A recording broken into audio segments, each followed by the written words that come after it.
Introducing the epic new Swift. Time to go swifting.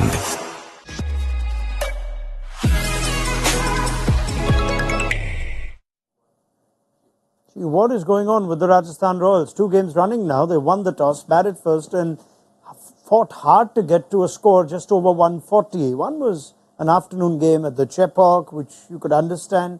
Today, at their adopted home ground, they've got only 144. We find out what went wrong in that innings, and Punjab Kings, even though out of the competition, put in a good all-round bowling effort. So let's see where this game stands at half-time on Maruti Suzuki Arena presents ESPN Cricket for Timeout, powered by JBL. Nowhere near the 190 to 227 that the panel picked pre-game, but that was also influenced by the pitch report this evening, where we thought on the first game at this ground in this IPL we'll get lots of runs.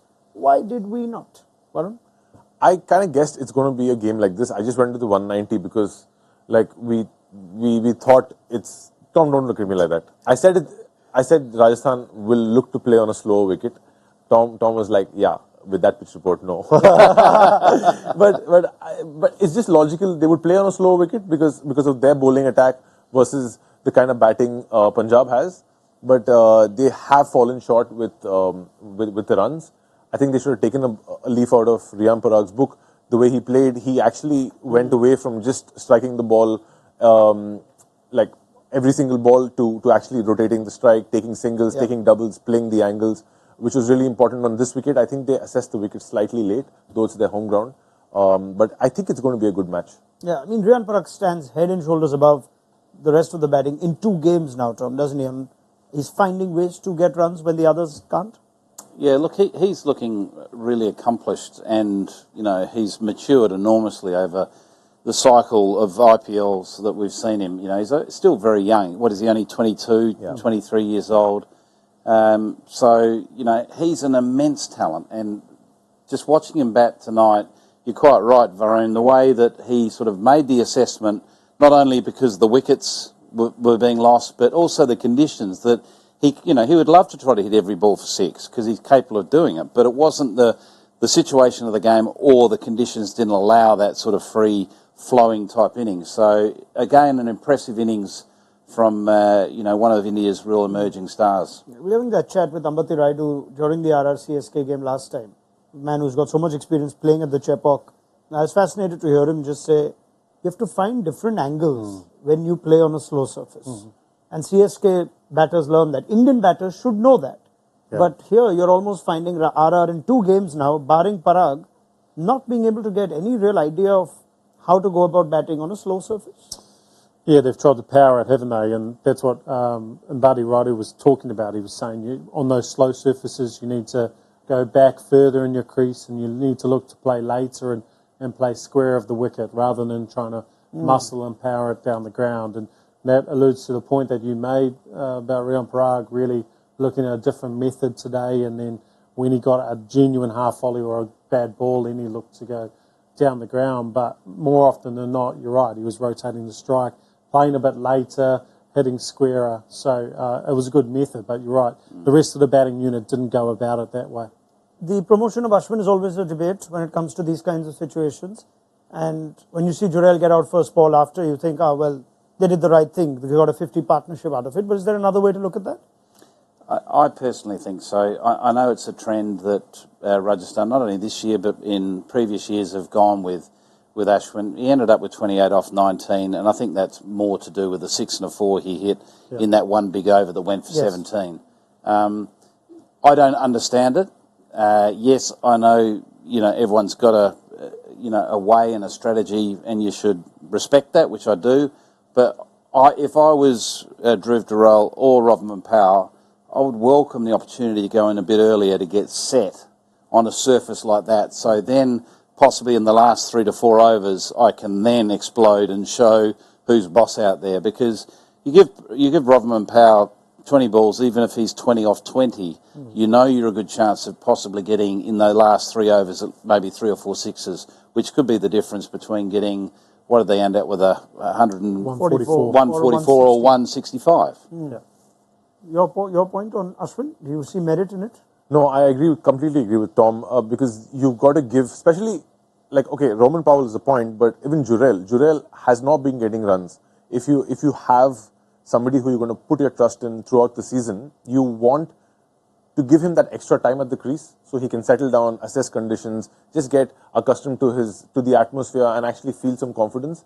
But then if you send Ashwin up, give him more time than a Jurel, who's perfectly enabled with his game and with whatever he's done in the past to perform at that level if given time, then you just take away these small one percenters which might just come in handy towards the end of the tournament. The other thing is, if their logic is they don't want to expose Rodman Power to spin, if that's their logic, why pick him up in the auction, if that's your concern? You know, pick up a finisher that can play spin. As it turns out, you've also played both him and Ferreira, who also has his challenges against spin on a slow surface. In the last game we were saying Shubham Dubey, but this is the day perhaps to bring in an Indian batter. Dubey is not even on their bench today. And Jurel actually got 50 in the last game that they won, so he was just about to find form. Yeah. But I'm sure the other side of viewers would be thinking, look, Powell can barely survive an over against Chahar. That was their concern. Jurel is not in great form. He gets out first ball. So what is so bad about sending Ashwin up? But just maybe some one of you can take me through the mindset of a Jurel walking in after the Ashwin innings, after say 6-7 overs later, then walking in say at the point Ashwin came in, and how that might have been different when you approach it as a batter. Sorry. You go. No. Go for it. No, you're the batter, so you go. No. You bat more. Whoa! No, you go, because I'd be interested to see what you got to say. I think wickets on the board always puts pressure on a batsman walking in, no matter who he is. If you're seeing 4 down, it's going to play on your mind. It's going to be like, you know what, I need to grind it out a bit here. But if there's less wickets on the board, you have the freedom. Okay, even if I get out here, I can still play my shots. But I'm sorry to cut you short. No, you're right. 20 seconds are up. The other point to it is that Dhruv Jurel's a young player and he's an exciting talent. He's playing for India. He's sitting in the dugout thinking, I'm going in next. And suddenly then Ashwin gets the nod. He goes ahead of him. So every ball that he's out there, so Ashwin was out there for about 30 minutes. He's in the dugout sitting thinking, you know, his innings should be started. So he's getting mental fatigue, a little bit frustrated. He's young. He's keen to get out there and have an impact in the game. He's hardly had an impact in the game. I think he's got 1/2 century. That's one half century in Jaipur. Yeah, and he's thinking, well, this is my chance. This is my chance. It's unfortunate we're in this position, but this is my moment. Yeah, I can get some extra time today. All right, let's talk about the Punjab all-round bowling effort, though, and almost seems like this surface suits so many of their bowlers. You're the bowler. It's nice to be able to say something. You're the bowler with the change of pace. No, it did Nice to be able to say something. No, I'm just here, just enjoying. No, you're right. They've got a lot of bowlers who take the pace off, and you saw Trevor Bayliss talk in his interview about the fact that as soon as they've taken the pace off, it looked like it was harder to hit, and the ball was sticking in the wicket a little bit, and that was true. It definitely did slow up, but I think 3 of their bowlers, might have been Curran, Ellis and Harshal, all had 10-plus dot balls, and that's significant. Also tells you how they bowled. They bowled good areas, good change-ups, had the field squeezing in nicely, and I think Harshal was good again, very good. Sam Curran got the big wicket at Jaiswal at the top, but then Nathan Ellis, it's so surprising that you've got such a quality bowler in that Punjab Kings setup. Played 3 games last year, and this is his first game this year. And his IPL numbers, even from those 3 games last year, were very, very good. And we saw again tonight why he's a class bowler. And Tom, you spoke about it downstairs, about how he is a defensive bowler.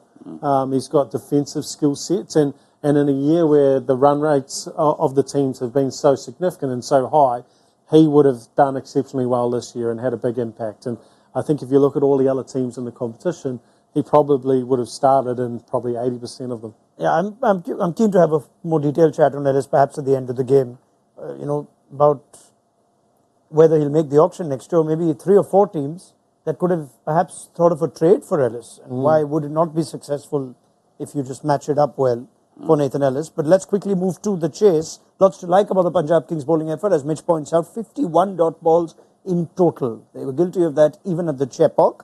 Are we expecting this to be a straightforward chase with Sanju Samson's quotes to be remembered at the toss, that he does not expect dew or very little dew that too much later in the night. I think it's going to be a tight game. Yeah? Yeah, because they've got Sandeep Sharma, they've got Ashwin, they've got Chahal, who will be difficult to play on this wicket. Are you saying Rajasthan will defend this though? It's tough, but I'm just going to put my money on Rajasthan. If that could be an outrageous pick. If you were allowed to.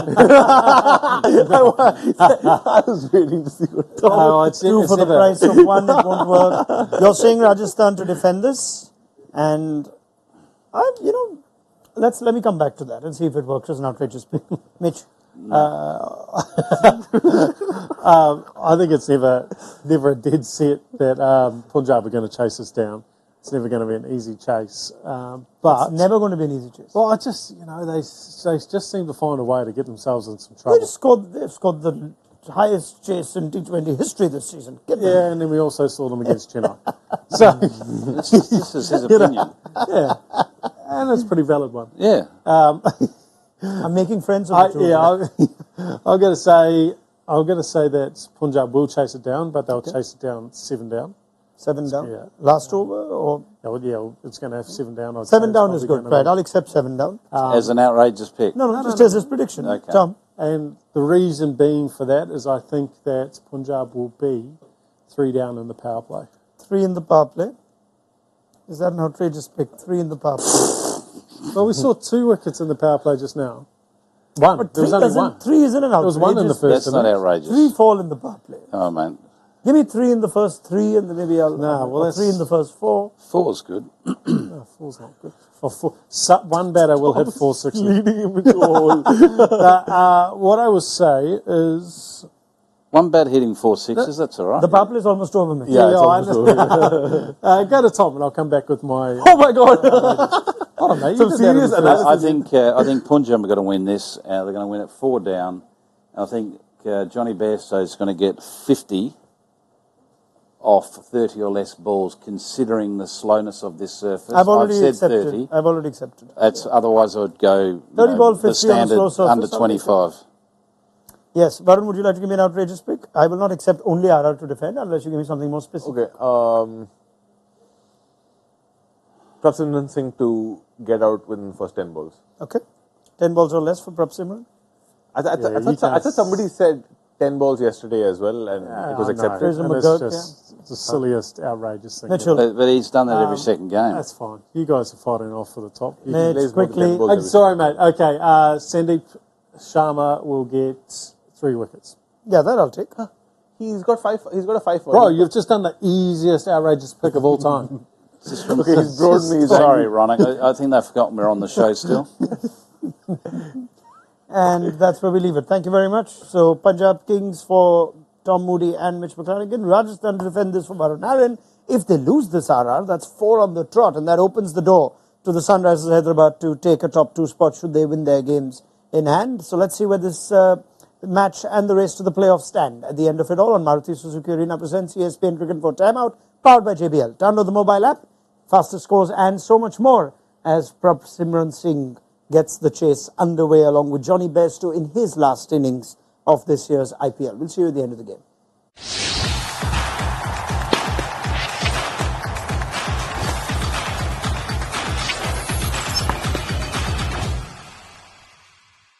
Introducing the epic new Swift. Time to go swifting.